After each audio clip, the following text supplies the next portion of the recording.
ጤና ይስጥልን እንደምን አላችሁ ውድ አድማጭ ተከታታዮቻችን። ዛሬ ምን አሉ ለሚለው በርካታ መረጃዎች አሉን። ከነዚህ መረጃዎች ውስጥ ዛሬ የፋኖ ድል ነው በአብዛኛው የተመዘገበበትና ፋኖዎች በጣም ከመንግስት ኃይሎች ጋር ትንቅንቅ ያደረጉበትና እጅግ የበላይነታቸውን የተገናጸፉበት ያሳዩበት ሁኔታ ተፈጥሯል። የመንግስት ኃይሎች ደግሞ ወደ ኋላ ምሽጋቸው ተሰብሮ ወደ ኋላ ሊሸሹና ምርኮ የሆኑበት ሁኔታዎች ተፈጥረዋል። መንግስት ግን ህዝብን ከጎኔ እንድትሆኑ እያለ ነው በመማጸን ላይ የሚገኝበት ሁኔታ ነው ዛሬ እየተሰማ ያለው። በእንደዚህ አይነት ሁኔታ እየተሸነፈና ወታደሩም እየደከመ ባለበትና ወደ ኋላ እየሸሸ ባለበት ሁኔታ ላይ ዛሬ ድረስ የመንግስት ባለስልጣናትና የመንግስት 4 ኪሎ የመሸጉት ምን እያሉን ነው? ፋኖን ካለበት እያሳደድን ካለበት እየለቃቀምን ነው። ማህበረሰቡ ደግሞ ካጠገባችን እንዲቆም ብለው ነው። እንግዲህ ማህበረሰቡ ዛሬ ላይ ያልተቻለውን ማህበረሰብ ምን ያድርግ? ፋኖን ሲያቅተው ማህበረሰቡን ከጎኔ ሁኑና ፋኖን ጠቁሙኝ ካለበት ቦታ እያሳስኩ እንትን እላለሁ ብሎ ጉራውን ይነፋል። ለማንኛውም ውድ አድማጭ ተከታታዮቻችን በቀጥታ ወደ ፕሮግራሙ እመራችኋለን። ዛሬ በአማራ ክልል ዋና ከተማ ባህር ዳር ላይ ምን ተሰሩ? ማን ነው ውጊያው? በየት አካባቢ ነው ውጊያዎቹ የተካሄዱት? የሚለውንም ሀሳቦች እናነሳለን። ሌሎችንም ሀሳቦች በአንድነት አጣምረን እንነግራችኋለን። እስከ መጨረሻው እንድትከታተሉን እየጋበዝናችሁ አሁን በቀጥታ ወደ ፕሮግራሙ እመራችኋለን። ተከታተሉን።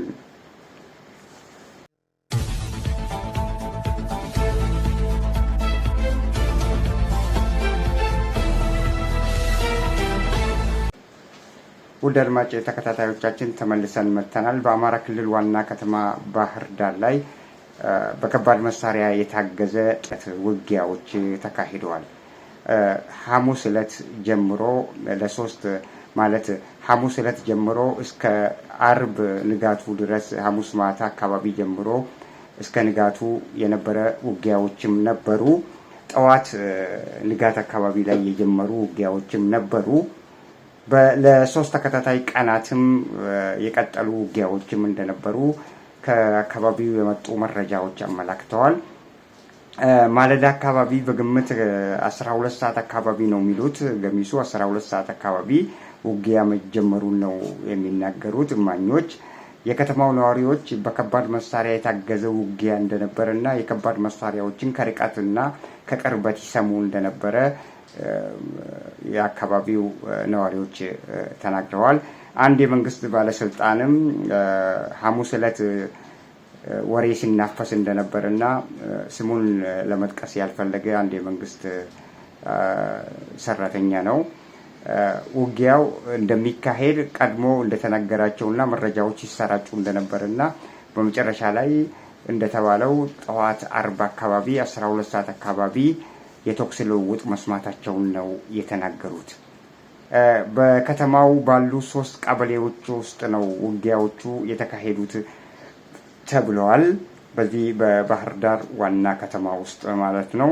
በቀበሌ 14 አቡነ ሀራ ልደታ በተባለ መኖሪያ ሰፈሮች አካባቢ ላይ በጣም ከባድ የሆነ ትንቅንቅ የነበረበት ውጊያዎች በመከላከያ ሰራዊቱና በፋኖ ኃይል መካከል መደረጉን የፋኖ ኃይል እዚህ አካባቢ ላይ በርካታ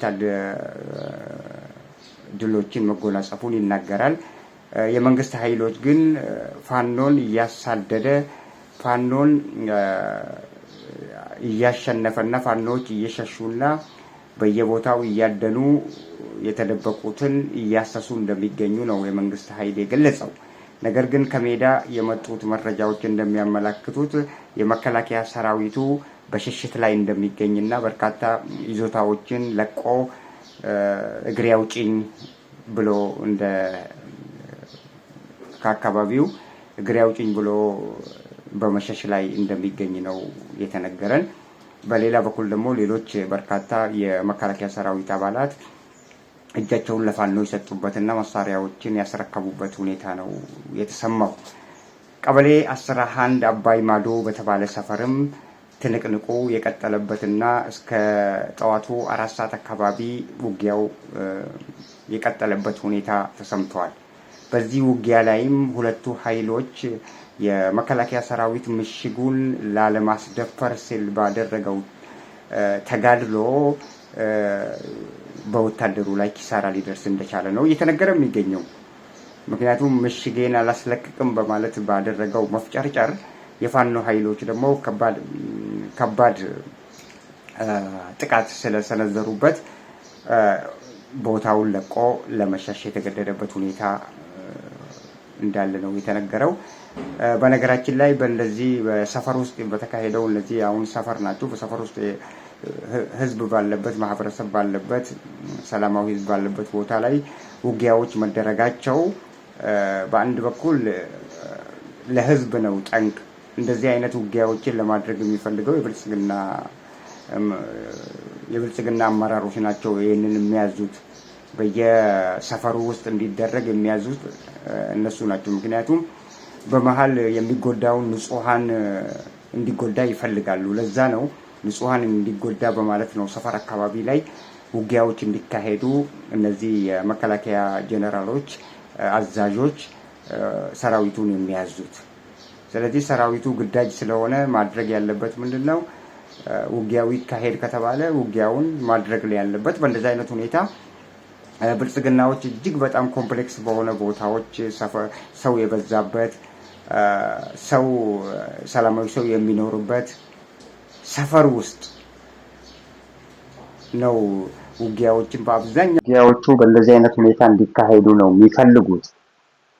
በእንደዚህ አይነት ሁኔታ ታዲያ ውጊያዎቹ በከተማው ውስጥ በባህር ዳር ከተማው ውስጥ እንደተደረገ ያው ዛሬ ልንገነዘብና ልናቅ ችለናል። በሌላ በኩል ቀበሌ 13 ባታ ቤተክርስቲያን ወይም ወይራሚት አካባቢ ላይ ውጊያ መደረጉን እማኞች ተናግረዋል። ከሜዳ የመጡ መረጃዎችም ይህንን ያመላከቱት።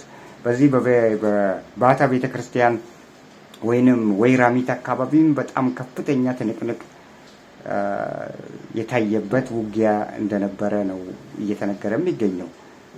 በአሁኑ ወቅት ላይ ይብዛም ይነስም የፋኖ ኃይሎች ጥንካሬያቸውን ቀን በቀን እየጨመሩና ዛሬ ላይ በመንግስት ኃይሎች ላይ ከባድ ኪሳራ እያደረሱ የሚገኙበት ሁኔታና የመንግስት ኃይሎች ደግሞ ወደ ኋላ እየሸሹና ማለት ሽንፈታቸውን ተቀብለው ገሚሱ እጃቸውን የሚሰጡበት ሁኔታዎች ናቸው እያስተዋልን የምንገኘው። ከ4 ኪሎ አካባቢ የሚናፈሰው ዜናና መረጃ ግን በመሬት ላይ የሌለ ማህበረሰቡን በሐሰት መረጃ የሐሰት መረጃዎችን ለማህበረሰቡ እያቀረበ ማህበረሰብን ለማደናገር የሚያደርገው መፍጨርጨርም አለ። ዛሬ ላይ በጣም ከፋኖ ጋር የሚያደርጉትን ውጊያ በአማራ ክልል አካባቢ ላይ የመከላከያ ሰራዊቱ መቋቋም ባለመቻሉ በርካቶች እጃቸውንም እየሰጡ ሌሎች ደግሞ በመሸሽና መሳሪያቸውን ጥለው እግራቸው ወዳወጣቸው የሚኮበልሉም በርካቶች እንደሆኑ በየጊዜው የሚደርሱን መረጃዎች ያመላክታሉ። ከ4 ኪሎ አካባቢ ግን በጀነራሎች በጠቅላይ ሚኒስቴሩ ቢሮ እንዲሁም በአመራሮቹ የሚናፈሱት የሐሰት ፕሮፓጋንዳዎች ርዝራዡን ለማጥፋት ፋኖን ርዝራዡን እየፈለጉት እንደሆነ 4% 3% ቀረ በተባለው ብለው እንደሚያናፍሱት እና እንደሚናገሩት እነዛን የቀሩትን የፋኖ ኃይሎች እያሳደዱ ማህበረሰቡንም አግዙን ተባበሩን እያሉ መማጸን ላይ ናቸው። ማህበረሰቡ ታዲያ ለምንድን ነው የሚማጸናቸው ለሚለው ማህበረሰቡን ለምንድን ነው የሚማጸኑት ለሚለው ያው እንደሚታወቀው ፕሮፓጋንዳና ሐሰት ስለሆነ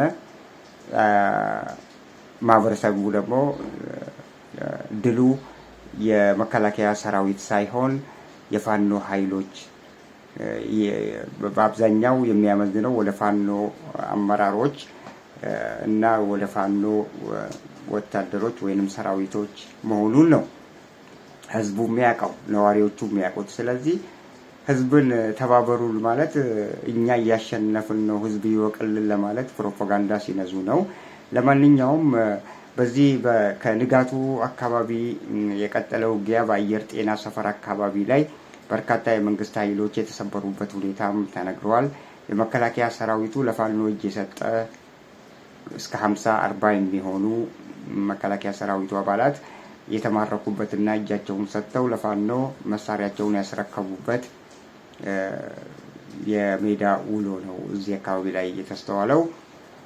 ሐሙስ ዕለት አንዳንድ አካባቢዎች ላይ ጦርነቶች፣ ውጊያዎች መካሄዳቸውን እማኞችም እየተናገሩ ይገኛሉ። ነገር ግን ይሄ አርብ ዕለት በተለይ አርብ ንጋቱ አካባቢ ላይ የጀመረው ውጊያ ነው በአብዛኛው ነዋሪዎችና ከሜዳውም የመጡ መረጃዎች የሚያመላክቱት።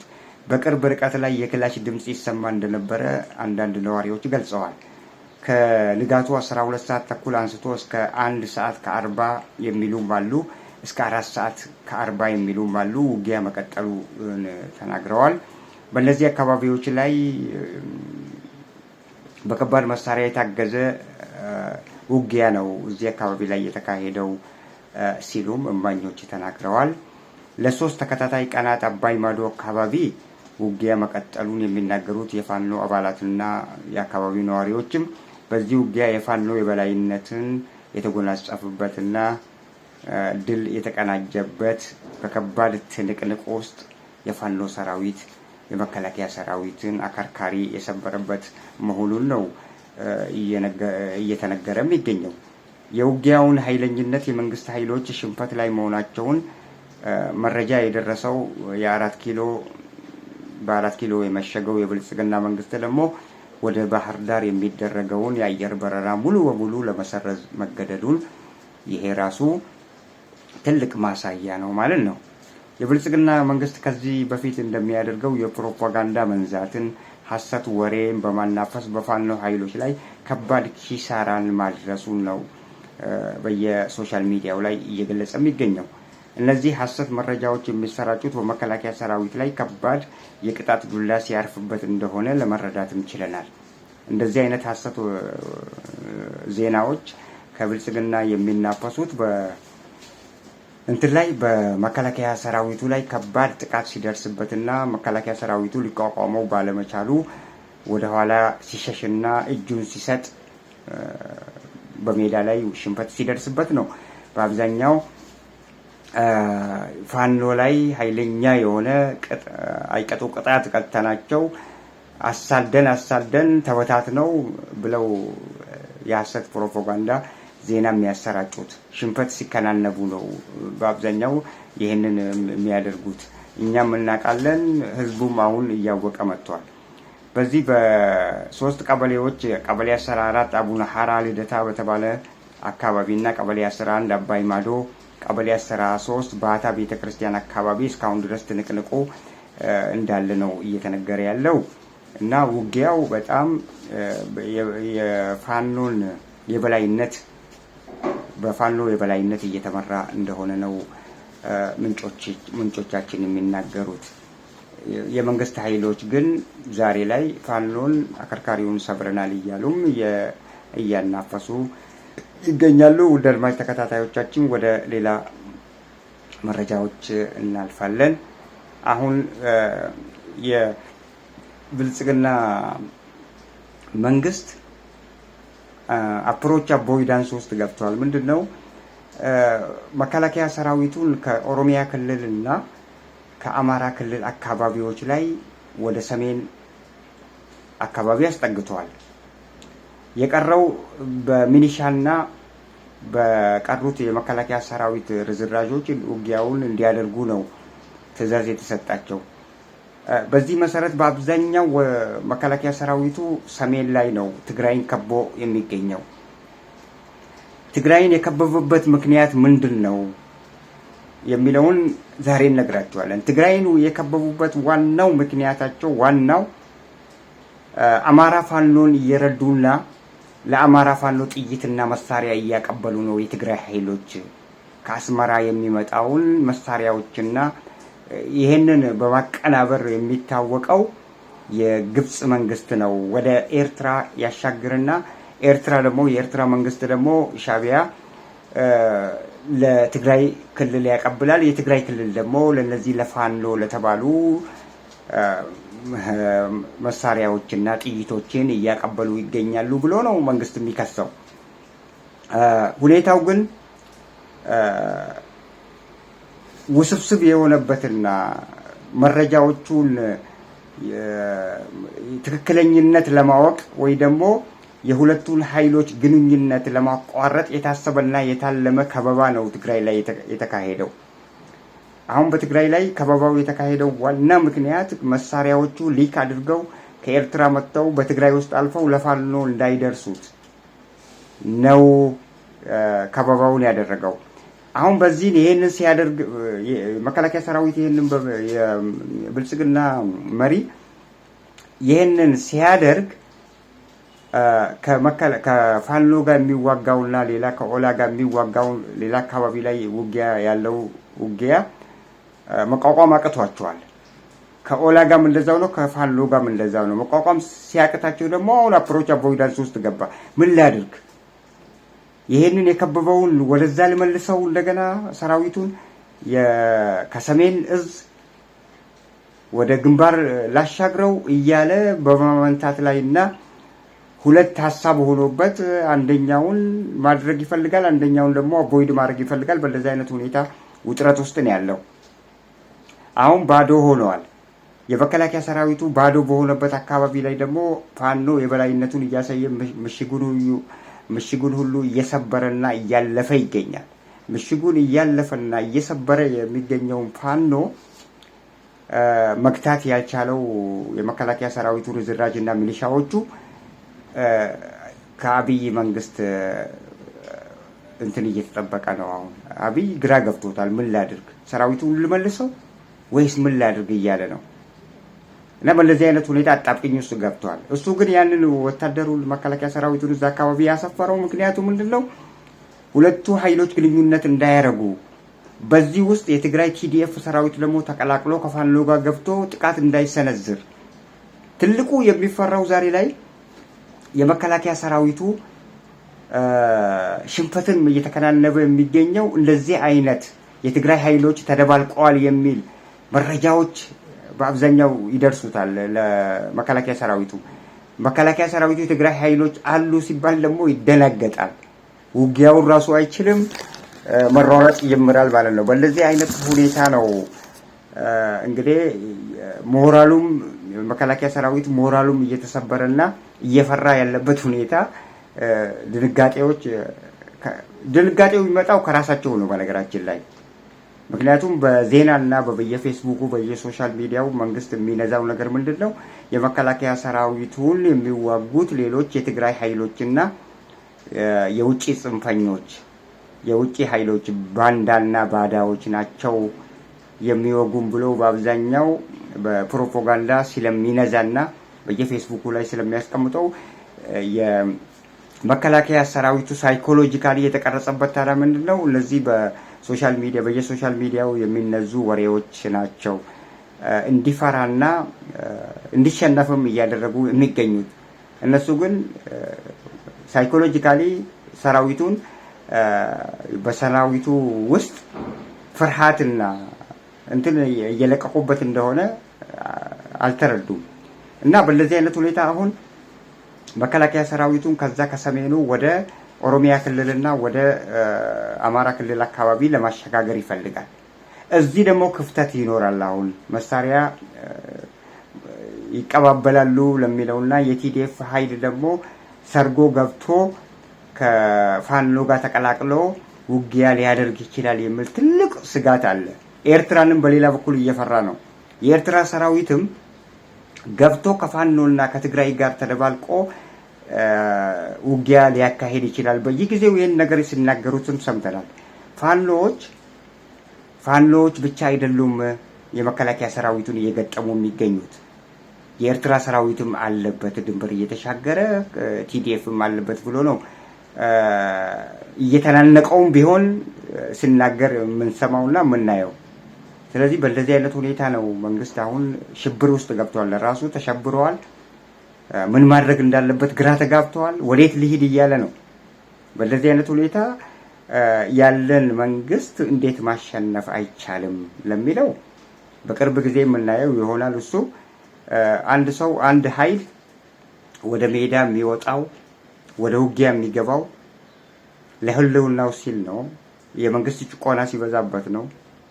መንግስት ከኔ ውጪ ሌላው አይኑር፣ ሌላውን ሱፕሬስ አድርጌ በግድ አኖራቸዋለሁ ማለት ሲጀምር አንድ መንግስት አምባገነን መሆኑን ግልጽ እያወጣ ሲመጣ ተጻራሪ ቡድንም እየተፈጠረ በአገሪቱ ውስጥ ይመጣል። በእንደዚህ አይነት ሁኔታ የተፈጠረ ተጻራሪ ቡድን ዛሬ በየአካባቢው በገፍ ተሰማርቷል። ስለዚህ እነዚህን ኃይሎች መንግስት ማሸነፍ ተስኖታል። ማሸነፍ ስለተሳነውም ነው ሁለቱን በአማራና ትግራይ አዋሳኝ ቦታዎች ላይ ከቦ የሚገኘው። ያ ቦታ መሳሪያዎች ለፋኖ እንዳይገቡ፣ ወታደሮች ደግሞ የኤርትራ ወታደርም ሆነ የቲዲኤፍ ተቀላቅሎ ገብቶ ከፋኖ ጋር እንዳይወጉ። ምክንያቱም ፋኖ እያሳየ ያለውን ብርታትና ጥንካሬ ነው መንግስትን ጥርጣሬ ውስጥ ያስገባው። እንዲህ አይነት ጥንካሬ የላቸውም። ከየት ነው ጥንካሬው የመጣው? እንዴት ነው የመከላከያ ሰራዊቱን እንደዚህ ሊያርበደብዱ የቻሉት? ስለዚህ there is something behind it ብሎ ነው የሚያስበው። something behind it የሚለው ደግሞ የኤርትራ ሰራዊትና የፋኖ የቲዲኤፍ ሰራዊት ተቀላቀው ገብተዋል ነው እኮ የሚለው። የፋኖ ጥንካሬ ነው ብሎ አያምንም። ግራ እኮ የሚያጋባ ነው። ይሄ የፋኖ ጥንካሬ አይደለም፣ ባንዳና ባዳዎች ናቸው የገቡት ብሎ ነው። ምክንያቱም አንድ ጽንፈኛ ብሎ እሱ እንዲጠራው ለህልውና የሚዋጋ ሰራዊት በሚያደርገው ተጋድሎ በሚያደርገው ትንቅንቅ ቀን በቀን እኮ ጥንካሬ እያመጣ ብልሃት እያመጣ እያደገ እየገዘፈ ይመጣል። ይህንን ያልተገነዘቡት የብልጽግና አመራሮች ግን ምን እያሉ ነው? ባንዳና ባዳዎች ናቸው ከአማራ ፋኖ ጋር ተደባልቀው መከላከያ ሰራዊታችንን እያርበደበዱ የሚገኙት እንጂ ፋኖ እንዲህ አይነት ጥንካሬ የለውም ብለው ነው የሚያምኑት። እንግዲህ በመሬት ላይ ያለው ግን ሀቁ ሲታይ ከፋኖ ጋር ተቀላቅሎ እየተዋጋቸው ያለ አንድም ኃይል የለም። አንድ ኃይል የለም። ራሳቸው እየተዋጉ ነው። ሌላ ኃይል ባንዳና ባዳ ገብቶ ነው። ለዚህ ማሳያው በአንድ ወቅት ላይ ጠቅላይ ሚኒስቴሩ በትግራይ ጦርነት ወቅት ላይ ውጊያ ወቅት ላይ እስቲ አንድ ነገር እናስታውሳችሁ። ለፓርላማው ነው ደግሞ በጣም ፍርሃት ሲናወጠውና ፍራቻ የተጠናወተበት ወቅት ላይ የትግራይ የቲዲኤፍ ኃይል በርካታ ቦታዎችን፣ ይዞታዎችን፣ ከተማዎችን መቆጣጠር በጀመረበት ወቅት ላይ የበላይነቱን እያሳየ ሲመጣ ጥቁሮችና ከውጭ የመጡ ጥቁሮችና ነጮች ተሳትፈው ጦርነቱን ብሎ ከእንቅልፍ ልክ እንደተነሳ ብንን ብሎ እንደተነሳና በህልም እንዳየው ነገር ሆኖ እነዚህ ኃይሎች ጥቁርና እንግዲህ የትኛው ጥቁር ነው? ከሱዳን የመጣ ከሌላ አፍሪካ ሀገሮች ገብተው ከቲዲኤፍ ጋር እየወጉን ነው ብሎ ለፓርላማው እየቀጠፈና ፓርላማውን ያስገረመ የጠቅላይ ሚኒስቴሩ ንግግር በአንድ ወቅት ላይ ሁላችንም የምናውቀው ነው። በዚህ ደረጃ ነው እንደዚህ የሚያዋሸው። ምክንያቱም ጥንካሬው እየበዛበት ሲመጣና ዱላውም መቀበል ሲያቅተው መከላከያ ሰራዊቱ፣ በነገራችን ላይ የመከላከያ ሰራዊቱ አባላት አላማ የላቸውም። አላማ ቢኖራቸው ኖሮ ወይ ያሸንፋሉ፣ በአንድ ወገን ያሸንፋሉ፣ በአንድ ወገን ይሸነፋሉ፣ የበላይነታቸውን። ምክንያቱም ታንኩም መድፉም በእጃቸው ስላለ ከላይ ደግሞ እንትን ስላለ ድሮን ያሸንፉ ነበር። ነገር ግን የመከላከያ ሰራዊቱ አላማ ስለሌለው ዛሬ ላይ ለማን ነው የምዋጋው? የአብይን መንግስት ለማስቀጠል ነው ወይ የምዋጋው? ለምን ምንድነው ዓላማውን የሚዋጋበት? what is the reason behind it? እንዲህ አይነት ነገሮች ናቸው ዛሬ ጭንቅላቱ ውስጥ የሚመጡት የመከላከያ ሰራዊቱ። ስለዚህ የመከላከያ ሰራዊቱ እንትን የለውም፣ የሚዋጋበት ሞራል የለውም። ሌላው ግን ለህልውናዬ ይዋጋለው ዛሬ የጨቆኘኝን በጭቆና ላይ እየጨቆነ ህዝብን እየጨቆነ ያለው መንግስት ገረስሳለሁ ብሎ አንድ ዓላማ ስላለው ለዛ ዓላማ ነው የሚዋጋው። በልበ ሙሉነት ነው የሚዋጋው፣ በድፍረት ነው የሚዋጋው። ዓላማ አለው፣ ቢሞቱም አይቆጨውም። አሁን ግን የመከላከያ ሰራዊቱ አባላት የአብይ አህመድን ስልጣን ለማስቀጠል ነው ወይ የምንዋጋው የምንሞተው ብለው ጭንቅላታቸው ውስጥ የተቀረጸው እሱ ስለሆነ ይሸሻሉ። ያንድን አምባገነን መሪ ስልጣን ለማስቀጠል ህዝብ የሚሞትበት ወይ ደግሞ የመከላከያ ሰራዊቱ የሚሞትበት ምን ምክንያት አለ? ስለዚህ ያንን ምክንያት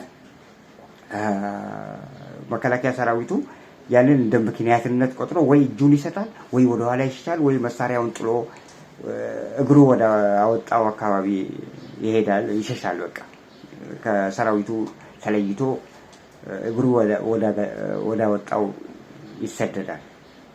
ለዚህ ዓላማ ያለውና ዓላማ የሌለው በውጊያ ላይ የትኛው ነው ጠንካራ ብለን ብንል ዓላማ ያለው። ስለዚህ በዓላማ ስለሚዋጉና የመከላከያ ሰራዊቱ ዓላማ የሌለውን ሲያርበደብዱትና ምሽጉን ሲያስለቅቁትና ሲያራሩጡት የሚመለከተው የብልጽግና መንግስት ምንድነው የሚለው?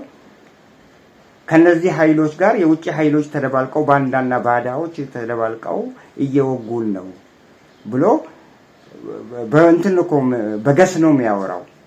እርግጠኛ እኮ አይደለም። ደግሞ እንደዚህ አይነት ዜናዎችን እንዲሰሩ ያስደርጋቸዋል። አሁን በቅርብ አንድ ሰው ከመሳሪያውን ከኤርትራ አካባቢ ከሻቢያ ተቀብዬ ለፋኖ ላደርስ ነው ተብሎ በቁጥጥር ስር ውሎ ፖሊስ በቁጥጥር ስር አውሎታል። ሰውየውንም አላሳዩንም። የሆነች ጥይት ነገር እንደዚህና መሳሪያዎች እንደዚህ መሬት ላይ አስቀምጠው ይሄንን ነው ከሻቢያ ነው ተልኮ የተሰጠኝ፣ ከዛ ከሻቢያ ተልኮውን ይዤ ወደ ፋኖ እየሄድኩ ነው ብሎ ሲሄድ በቁጥጥር ስር በፖሊስ በቁጥጥር ስር ውሎ ብሎ ነው በጽሁፍ ያወጡት። በአንድ ወቅት ላይ ምንድነው የሚሉት? መጀመሪያ መሳሪያዎቹና ጥይቶቹ ከግብጽ ይመጡና ወደ ኤርትራ፣ ከኤርትራ ደግሞ ወደ ትግራይ፣ ከትግራይ ደግሞ ወደ ፋኖ ይላሉ። የተምታታባቸው መሆኑን ነው የምነግራቸው። በሌላ በኩል ደግሞ አሁን መጥቶ የተያዘ የተባለውና በፕሮፓጋንዳነት የተጠቀሙበት የውሸት ወንጀለኛ ከሻቢያ ቀጥታ ተልኮ ተሰጥቶኛል፣ ይህንን ተልኮ ለማድረስ እየሄድኩ ነው ተብሎ ነው በቁጥጥር ስር የዋለው ነው ያሉ። እኔ ሁለት የሚጋጩ ነገሮች አያችሁ። በሌላ በኩል ከትግራይ በኩል ነው የሚመጣው። አሁን ትግራይ ድልድይ ሆና መሳሪያዎችን ጥይቶችን ለፋኖ እያስተላለፈች ትገኛለች ብለው ይላሉ። በሌላ በኩል ደግሞ ከሻቢያ ቀጥታ ተልኮ ተሰጥቶት መሳሪያዎችና ጥይቶችን ከሻቢያ ኃይሎች ተቀብሎ ለፋኖ በማድረስ ላይ እያለ ነው በቁጥጥር ስር የዋለው ብለው ይነግሩናል። በእንደዚህ አይነት ሁኔታ የመከላከያ ሰራዊቱ ድክመት የመከላከያ ሰራዊቱን እንዲሸነፍ ስነ ልቦናውን እየሰበሩ ያሉትም ራሳቸው ናቸው። ምክንያቱም ዓላማ ለሌለው ውጊያ መከላከያ ሰራዊቱን እንደ ከብት እየነዱት፣ እንደዚህ ዓላማ ያላቸው ግን ለዓላማቸው የቆሙና በዓላማቸው ጸንተው በጽናት በልበ ሙሉነት በድፍረት ስለሚዋጉ ዛሬ ላይ ሊያሸንፉ የሚችሉበት ሁኔታዎች እየተፈጠሩ ነው። መንግስት ግን ድንጋጤ ውስጥ ገብተዋል። ለዛ ብሎክ አድርጎታል። ያንን የትግራይ ክልል አካባቢን ሁለቱ እንዳይገናኙ ብሎክ አድርጎ ዛሬ ላይ ቲዲኤፍም የኤርትራ ሰራዊትም መሳሪያም ጥይትም ወደዛ እንዳይሄድ ልከላከል መሆኑን ነው እንግዲህ መረጃዎች አሁን የሚያመላክቱት። ነገር ግን ፋኖ ከየት ነው ጥይቶቹን የሚያመጣው ብለን ራሳችንን ራሱ ብንጠይቅ ኢት ኢዝ ሲምፕል። ትተው ይሄንን ሙሉ መኪና ጥይቶችን ጭነው የመጡትን በሚሸሹበትና በሚያፈገፈጉበት ወቅት ላይ ሲሸሹ መሳሪያውንና እንትኑን መኪናውን ትተው ነው የሚሄዱት። ከዛ ፋኖ እየለቀመ እየቀበረ በየቦታው እያስቀመጠ እነሱ ባመጡት ጥይትና ቁምቡላ እየፈጃቸውና እያርበደበዳቸው ይገኛል። በመንግስቱ ኃይለማርያም ወቅትም እንደዚህ አይነት ሁኔታዎች ናቸው የተፈጠሩት። እኛ እኮ ሁላችሁንም ነው እያስታጠቀን ያለው እስከ ማለት ደረጃ መንግስቱ ኃይለማርያም ያሉት ቃል በቃል እኛ በየትኛው መሳሪያ ተገደልን ያላችሁ እንደሆነ ሰራዊቱን ሰብስቦ በየትኛው መሳሪያ ተገደልን ያላችሁ እንደሆነ በራሳችን መሳሪያ እኛው ባስታጠቅነው መሳሪያ ነው የተገደልነው ብለው ለሰራዊቱ ሲናገሩ የነበሩበት ሁኔታ እና ዘሴ ሚኒስትሩ አሁንም ጠቅላይ ሚኒስቴሩ ለማንኛውም እንደዚህ አምባገነን መሪዎችና አማጺ የሚያፈልቁ መንግስታት አማጺን እኮ መንግስት ነው እንዲወለድ መንገድ የሚከፍተው እንጂ አማጺ በአንድ ሀገር ውስጥ እኮ የጭቆና ስርዓትና ህዝብ ፍላጎቱና እንትኑ ካልተገደበና ጫና ካልበዛበት እኮ አማጺ አይወለድም። አገሪቷን በሚገባና በጥሩ ሁኔታ እኮ አንድ መንግስት ቢመራ አማጺዎች አይወለዱም። ግን ጫናና ጭቆና፣ ባርነት፣ እኔ ልወቅል እንደዚህ አይነት ነገሮች ከአንድ መንግስት መሰማት ሲጀምሩ የሚወለደው አማጺ ቡድን ይወለዳል። አማጺ ቡድን እንዲወለድ ያደረጉትም እራሳቸው ናቸው። ዛሬ ላይ የመከላከል ብቃትም ያነሳቸው እራሳቸው ናቸው። ስለዚህ በማን ላይ ይፈርዳሉ? የውጭ ኃይል ነው የገባው፣ የሻዕቢያ ኃይል ነው፣ ሌሎች ከዚህ አርስት ጋር ግንኙነት የሌላቸው ከዚህ ከሚደረገው የውስጥ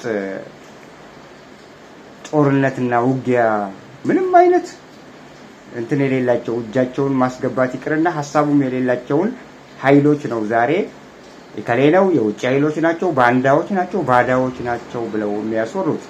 በእንደዚህ አይነት ሁኔታ ነው ተርበድብደው እነዚህ የመከላከያ አዛዦች የመከላከያ መሪዎች ያሉበት ሁኔታ። በእነዚህ አይነት ብልጽግናዎች ዛሬ ሽንፈታቸውን ላለመቀበል መፍጨርጨር ላይ ናቸው። አንቀበልም ሽንፈታችንን። እንዴት ሽንፈታችንን እንቀበላለን በማለት ነው ፋኖን እያሳደድን ወደ ሰፈር ውስጥ ጫካ ውስጥ የተደበቀ በተደበቀበት ሁሉ እያሰስን እያወጣ ነው እንትን እንላለን። ህብረተሰቡ ደግሞ ለትብብር ከኛ ጋር እንዲቆም ብለው ለህብረተሰቡ መልእክት የሚያስተላልፉት። ህብረተሰቡ ምን ያደርጋል? መሳሪያ ከያዘው ጋር ነው እንደ ትብብር የሚያደርገው።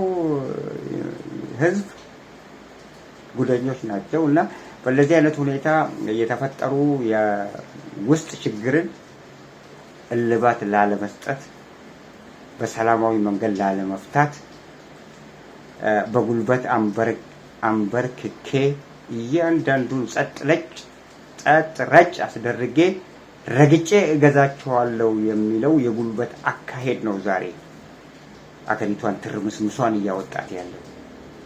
በጉልበት አንድም የሚሳካ ነገር የለም። በኃይል አንድም የሚሳካ ነገር የለም።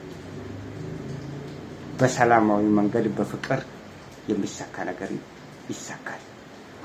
ነገር ግን በእንደዚህ በኃይልና በጉልበት በመሳሪያ አቅም መከላከያ ሰራዊቱን ተማምኜ ጦርነት በየቦታው ከፍቼ እነዚህን ኃይሎች አንበርክኬ ህዝቡንም ረግጬ እኖራለሁ ማለት ለየትኛውም መንግስት አያዋጣም። ከዚህ ቀደም ያለፉ መንግስታትም አላዋጣቸውም። የሚያዋጣው በሰላማዊ መንገድ ከተቻለ ማስተዳደር፣ ካልተቻለ ደግሞ አልቻልኩም ስልጣኔን አስረክባለሁ ብሎ በሰላማዊ መንገድ ስልጣኑ ማስረከብ ነው የተሻለው። የውሸት ምርጫም እየመጣ ነው። የውሸት ምርጫም እያካሄዱ እኔ ከ190 ምናምን % አሸንፈናል እያሉ እየዋሹ ለህዝብ የምርጫ ፓርቲዎችን ከሀገር አሳደው ራሳቸው ከራሳቸው ጋር ተወዳድረው ራሳቸው ቢያሸንፉ ምን ይደንቃል? ምንም የሚደንቀን ነገር የለም። ስለዚህ ምርጫውንም በእንደዚህ አይነት ሁኔታ ለማካሄድ አሁን ለነገሩ ምርጫው ሲካሄድ አንድ ሀገር ሰላም መሆን የለበትም እንዴ? ሰላም በሌለበት ሀገር ነው እንዴ ምርጫ የሚካሄደው? ግራ እኮ የሚያጋባ ነገር ነው። እንዴት ነው ምርጫው የሚካሄደው? እስቲ ምርጫው የሚካሄድበት ሁኔታ እኮ መፈጠር አለበት። ምርጫዎች እኮ ሲካሄዱ የአገሪቱ ክልሎች ሰላም መሆን አለባቸው። ዛሬ በየክልሉ ጦርነት እያለ በየክልሉ መፈናቀሎች እያሉ በየክልሉ ሁከት እያለ በምን አይነት ሁኔታ ነው ክልሎች ውስጥ እየተካሄደ ምርጫውን የሚያካሂዱት? ምንም አይነት መንገድ የለም። እንግዲህ ምርጫውን እናካሄዳለንም እያሉን ነው። በምን አይነት እንደሚያካሄዱ አብረን የምናየው ይሆናል። ነገር ግን ሰላም በሌለበት ሀገር ውስጥ ምርጫ አይደለም ለምርጫ ማነው ለምርጫ ቅስቀሳ እንኳን በማህበራዊ እና በሬዲዮ እንዲሁም በሶሻል ሚዲያ መደረግ የለበትም። ምክንያቱም አገሪቷ ሰላም የላትም። ሰላም በሌለበት ሀገር አሁን ትላንትና ማዴቦ ምንድነው ያሉት? እብድ ነው ያሉት አብይ አህመድ። ይሄንን የእርስ በርስ ጦርነት በሀገር ውስጥ እየተካሄደ ያለውን ማስቆም ያልቻለውና ለማስቆም ጥረት ያላደረገ መንግስት በዚህ ውስጥ ሆኖ በዚህ ውጥረት ውስጥ ባለበት ሁኔታ የምርጫ ቅስቀሳ አድርጌ ምርጫ ዝግጅት አደርጋለሁ፣ ምርጫ በአገሪቱ ውስጥ እንዲካሄድ አስደርጋለሁ ብሎ የሚያወራ መንግስት እብድ ነው ያለው። እውነትም እብድ ነው ያስብላል። በለዚህ አይነት ሁኔታ ነው ምርጫ ለማካሄድ ዛሬ ላይ ሽሩጉድ እያሉ የሚገኙት። እንኳን ምርጫ ማካሄድ አይደለም ዛሬ ላይ ከአንድ ክልል ወደ ሌላ ክልል ህዝብ በሰላም ወጥቶ በሰላም መግባት አልቻለም። ተው የጦርነቱ ቦታ የውጊያው ድማ ሌላ ቦታ ጫካ ላይም ይሁን፣ ነገር ግን ከአንድ ከተማ ከአንድ ክልል ወደ ሌላ ክልል በሰላም ህዝብ ነጋዴው ገበሬው እቃውን ለመሸጥ ከአንድ ክልል ወደ ሌላ ክልል በሰላም ወጥቶ በሰላም መመለስ አይችልም። ይሄ በእንደዚህ አይነት ሁኔታ ያለን ህዝብ በስጋትና በውጥረት በጦርነት የታፈነን ህዝብ በምን አይነት ሁኔታ ነው ህዝብ ዛሬ ላይ ምርጫው እንኳን ቢካሄድ ህዝብ በንቃት ተሳትፎ ምርጫውን የሚመርጠው? ለነሱ ነው የሚመረጠውም እሱ ነው፣ ከወዲሁ ታውቋል። መራጩ እሱ ነው፣ አስመራጩ እሱ ነው፣ ተወዳዳሪው ራሱ ነው። ታዲያ ለይስሙላ ምርጫ ማድረጉ ለምን አስፈለገ? ምርጫ የለም እንደ ኤርትራ ተብሎ ለምንድን ነው አገሪቷ በቃ ህዝቡ አውቆ ምርጫም የለም ምንም የለም ዝም ብለህ ኑር? ግፍና ጭቆና በምርጫ ውስጥ እየተደበቁ የሚደረገው መቆም አለበት። ልክ እንደ አምባገነኖች መሪ ምርጫም የለም ትኖራለህ ኑር በግድ እንደዛ አገሪቷን መምራቱ ይሻላል። ነገር ግን ምርጫ አደርጋለሁ ብለህ ለይስሙላ ህዝብን እየደፈጠጡ ህዝብን በባርነት በጭቆና ቀንበር ስር አስገብቶ እንደገና በጦርነት በየቦታው ውጊያ በየቦታው ከፍቶ ምን አይነት እንትን ነው የሚደረገው? ምን አይነት የምረጡኝ ቅስቀሳና የምረጡኝ ዝግጅት ይደረጋል? ገንዘባቸውን ባያባክኑና እንደተለመደው እንዳምባገነኖች መሪ ምርጫም የለም ዝም ብላችሁ ኑሩ ከኖራችሁ፣ ካልፈለጋችሁ ግን ወየውላችሁ ተብሎ ማስጠንቀቂያ ተሰጥቶ እንደዛ ቢያስተዳድሩ ይሻላቸዋል። ምክንያቱም አምባገነን ናቸው መጀመሪያውኑ። አምባገነኖች ምርጫ ቢያደርጉም ለይስሙላ ነው። ለይስሙላ የሚደረግ ምርጫ ደግሞ ዋጋ የለውም። ምክንያቱም ምንም የሚለወጥ ነገር ስለሌለ። ትላንትም አብይ ነው፣ ዛሬም አብይ ነው። ትላንትም እና አባዱላ ገመዳ ናቸው፣ ዛሬም እና አባዱላ ገመዳ ናቸው። ምን ለውጥ አለ? ቦታ ቦታ ብቻ ሽፍት ጉልቻ ቢለዋወጥ እንደሚባለው ጉልቻ ቢቀያየር። ስለዚህ ከቦታ ቦታ ብቻ ሽፍት ማድረግ ነው እንጂ ትላንትም እነሱ ናቸው፣ ዛሬም እነሱ ናቸው፣ ነገም እነሱ ናቸው። ለምን ምርጫ ይደረጋል? ምርጫ አደርጋለሁ ብሎ መናገሩ ራሱ እርስ በርስ ግጭት ባለበት ሀገር እሱ ራሱ ሞኝነትና ቅልነት ነው እንላለን። ውድ አድማጭ ተከታታዮቻችን ለዛሬ ያዝናቸው መረጃዎች ይመስላሉ። ስለ ተከታተላችሁን እጅጉን አድርገን እናመሰግናችኋለን። ቸር ያገናኘን።